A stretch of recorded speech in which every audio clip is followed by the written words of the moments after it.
Baik, bismillahirrahmanirrahim. Assalamualaikum warahmatullahi wabarakatuh. Dilansir dari jpn.com Semarang. Pastikan rekan-rekan simak sampai selesai agar tidak misinformasi. Jumlah pendaftaran P3K 2023 di lingkungan pemerintah Provinsi Jawa Tengah atau Pemprov Jateng mencapai 7.221 orang. Dari jumlah pelamar P3K 2023 di Jateng tersebut, hampir 2.000 diantaranya dinyatakan gagal seleksi administrasi karena tidak memenuhi syarat atau TMS, tidak memenuhi syarat. Dari 7.221 pelamar yang mendaftar sebagai calon P3K Jateng 2023 sebanyak 5.238 pelamar dinyatakan lolos seleksi administrasi, sedangkan 1.983 pelamar dinyatakan tidak memenuhi syarat atau TMS, kata Kepala Badan Kepegawaian Daerah atau BKD Jateng Rahmah Nurhayati di Semarang, Jumat 20 Oktober 2023. Rahmah Nurhayati mengungkapkan setidaknya ada beberapa faktor penyebab pelamar P3K 2023 di Pemprov Jateng gagal seleksi administrasi. Saya ulangi, faktor penyebab pelamar P3K 2023 di Pemprov Jateng gagal seleksi administrasi yakni yang pertama, pengalaman kerja tidak relevan dengan jabatan yang dilamar. Yang kedua, masa kerja kurang dari syarat minimal pada sebuah formasi. Yang ketiga, kesalahan unggah dokumen. Keempat, kualifikasi pendidikan tidak sesuai dengan persyaratan. Nah, ini ya teman-teman ya. Jadi, kenapa bisa gagal? Karena 4 hal ini ya, teman-teman perlu diperhatikan. Ya, yang pertama tadi pengalaman kerja itu tidak relevan ya. Seumpama dari pabrik terus kemudian lamar jadi guru ya itu tidak bisa ya. Terus kemudian yang kedua masa kerja kurang dari syarat minimal ya. Minimal itu 3 sampai 4 tahun ya untuk menjadi ASN P3K ya. Yang ketiga, kesalahan unggah dokumen. Nah, ini juga sangat fatal sekali ya. Yang diunggah sama yang diminta tidak sesuai. Yang keempat, kualifikasi pendidikan tidak sesuai dengan persyaratan. Ya, itu ya maksudnya itu adalah seumpama jurusan-jurusan hukum ya kan, terus kemudian melamar fungsional guru ya itu nggak bisa atau tidak sesuai ijazahnya. Itu intinya seperti itu. Dan bagi teman-teman yang pelamar yang dinyatakan tidak memenuhi syarat, diberikan kesempatan juga ya untuk mengajukan sanggah, yaitu mulai 19 Oktober 2023 pukul 8.00 waktu Indonesia bagian Barat sampai dengan tanggal 21 Oktober 2023 pukul 23.059 waktu Indonesia bagian Barat. Setelah pengumuman pra dan pasca sanggah, tahapan selanjutnya adalah seleksi kompetensi ya. Rahmah mengimbau pelamar mengikuti pengumuman melalui kanal resmi BKD Jateng, Pemprov Jateng, dan BKN. Jangan mempercayai apabila ada oknum yang menjanjikan dapat membantu seleksi P3K. Seluruh tahapan seleksi P3K tidak dipungut biaya alias gratis, ujarnya. Pada seleksi ASN 2023, Pemprov Jateng mendapatkan jatah P3K sebanyak 2.200 orang dengan perincian P3K guru sebanyak 1.500 orang, P3K teknis sebanyak 421 orang, dan P3K tenaga kesehatan sebanyak 279 orang. Secara umum, penyebab pelamar P3K 2023 di Pemprov Jateng gagal seleksi administrasi punya kemiripan dengan yang terjadi di daerah lain. Nah, seperti itu teman-teman ya. Jadi kejadian ini tidak hanya di Semarang saja, akan tapi hampir seluruh wilayah itu sama ya teman-teman ya. Maka 4 hal itu tolong diperhatikan ya. Yang pertama adalah masa pengabdian sebagai honorer itu belum 2 tahun ya. Belum 2 tahun ya. Belum 2 tahun melamar, nah itu agak susah ya. Pasti akan TMS nanti jatuhnya. Tidak memenuhi syarat. Ya. Syarat pelamar P3K 2023 dari jalur honorer antara lain masa pengabdian minimal 2 tahun. Nah, itu ya jelas ya. Masa pengabdian itu 2 tahun. Maksudnya kalau ngajar di negeri itu 2 tahun ya, teman-teman ya. Nah, maksudnya THK 2 itu.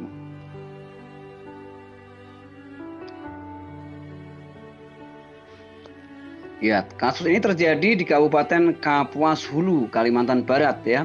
Seperti disampaikan Kepala Bidang Pengadaan, Pemberhentian, Data dan Kinerja ASN pada BKPSDM Kapuas Hulu, Sagitarisman kepada Antara di Putusibau, Kapuas Hulu, Selasa 17 Oktober 2023.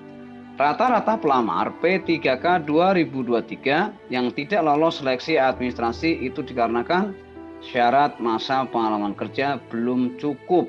Nah, minimal 2 tahun ya, minimal 2 tahun. Kalau kurang dari itu, nah ini bisa, mohon maaf ya, belum bisa mengikuti pendaftaran ASN P3K. Adapun yang kedua adalah unggah ijazah bukan asli. Nah, ini bahaya sekali ya. Nah, masih di Kapuas Hulu. Ada juga pelamar P3K 2023 gagal seleksi administrasi karena mengunggah ijazah atau transkrip nilai bukan yang asli. Nah, fotokopian artinya ya. Jadi kalau yang fotokopian itu nggak bisa ya, karena nanti akan terlihat keabsahan daripada ijazah tersebut dan langsung ngelink biasanya. Nah, langsung ngelink ke dikti ya, langsung ngelink ke dikti, pengecekan otomatis apakah terdaftar atau tidak. Nah, jadi teman-teman kalau mau unggah yang aslinya aja, yang aslinya kemudian di-scan. Selain itu masih kata Sagitarisman, beberapa kekeliruan dokumen pendukung yang tidak sesuai ketentuan menjadi penyebab pelamar P3K 2023 gagal seleksi administrasi. Itu ya teman-teman yang kedua ya. Yang kedua adalah unggah ijazah bukan yang asli ya, harus yang asli ya teman-teman ya. Terus kemudian yang ketiga, surat lamaran tidak ditujukan kepada bupati. Nah, ini juga berpengaruh ya. Di Kabupaten Bima, Nusa Tenggara Barat, dari 13.595 pendaftar P3K 2023 sebanyak 2.459 diantaranya dinyatakan tidak memenuhi syarat atau TMS. Dari 13.595 pendaftar tersebut, sebanyak 12.840 melakukan submit secara online dan 10.381 pendaftar dinyatakan memenuhi syarat atau MS dan 2.459 pendaftaran dinyatakan tidak memenuhi syarat atau TMS, kata Kepala BKD dan Diklat Kabupaten Bima Haji Abdul Wahab Usman dalam keterangan tertulisnya di Mataram, Kamis 19 Oktober 2023. Beberapa masalahan dalam tahapan verifikasi administrasi P3K tersebut, kata Abdul Wahab, adalah surat lamaran kerja tidak ditujukan kepada Bupati Bima. Nah, ini juga berpengaruh ya teman-teman ya. Jadi surat lamarannya ditujukan kepada yang terhormat Bapak Bupati di daerah mana? Bima ya, Bima Nusa Tenggara Barat. Nah, di tempat seperti itu. Kemudian yang keempat, surat keterangan kerja tanpa tanda tangan pejabat ya. Masih di Kabupaten Bima, ada juga pelamar P3K 2023 yang dinyatakan gagal seleksi administrasi karena surat keterangan pengalaman kerja pelamar tidak sesuai persyaratan ya. Ada juga surat keterangan pengalaman kerja yang tidak ditandatangani oleh pejabat eselon 2. Nah, ini juga tidak bisa ya, harus ada tanda tangannya ya dari pejabat terkait. Yang kelima, kualifikasi pendidikan tidak sesuai jabatan yang dilamar. Permasalahan yaitu kualifikasi pendidikan yang tidak memenuhi persyaratan sesuai dengan jabatan yang dilamar, kata Bapak Abdul Wahab, Kepala BKD dan Diklat Kabupaten Bima. Nah, seperti itu ya. Terus kemudian yang keenam, lamaran tidak pakai e-materai ya. Abdul Wahab juga mengungkapkan ada juga pelamar yang gagal seleksi administrasi karena dokumen surat keterangan atau suket pengalaman kerja yang tidak bermaterai.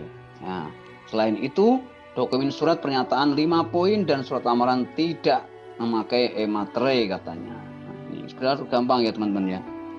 Gampang sekali untuk membubui materai elektronik ya. Nah, gampang sekali. Banyak tutorial-tutorial yang ada di internet itu banyak. Silahkan teman-teman, kalau memang sanggahnya itu nanti diterima, silahkan diperbaiki lagi. Kemudian yang ketujuh, unggahan ijazah terpotong. Nah, lebih lanjut, Bapak Abdul Wahab mengatakan dari hasil verifikasi ditemukan bahwa dokumen unggahan ijazah maupun transkrip nilai yang terpotong. Nah, padahal kalau kita mau menggunakan aplikasi scan ya, aplikasi scan di Play Store itu banyak ya, menggunakan itu sebenarnya bisa ya, dan mudah ya, tinggal dipoto kemudian di scan ya kan, jadi dah gitu, seperti itu. Padahal gampang ya, tinggal dibuka aja di tutorial di YouTube banyak.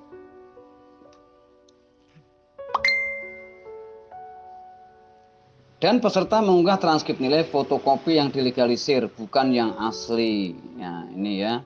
Jadi yang asli aja, nggak usah dilegalisir juga nggak apa-apa. Ada juga pelamar yang ke-8, yang ke-8, surat lamaran berbeda dengan jabatan yang dilamar. Ada juga pelamar P3K 2023 di Kabupaten Bima dinyatakan gagal seleksi administrasi karena adanya perbedaan jabatan yang dilamar pada formasi dengan surat lamaran. Peserta diberikan kesempatan untuk melakukan sanggahan sesuai sistem melalui akun masing-masing peserta, katanya seperti itu ya teman-teman ya. Jadi silahkan disanggah ya kan, kenapa tidak masuk seleksi administrasi ya kan, silahkan disanggah. Jadi silahkan disanggah teman-teman ya, jika tidak masuk nominasi ya, atau statusnya itu TMS ya, tidak memenuhi syarat ya kan, teman-teman silahkan sanggah ya, silahkan sanggah mulai tanggal 19 sampai 20 ya, silahkan sanggah ya, silahkan sanggah, nanti mudah-mudahan sih ada jalan keluar buat teman-teman ya. Tetap semangat, jangan putus asa. Kalau tidak tahun ini diterima, insya Allah tahun depan ya. Terima kasih. Demikian informasi yang admin sampaikan, mudah-mudahan ada manfaatnya. Jangan lupa like, komen, dan subscribe-nya, karena admin akan update informasi-informasi penting P3K setiap harinya. Terima kasih. Assalamualaikum warahmatullahi wabarakatuh.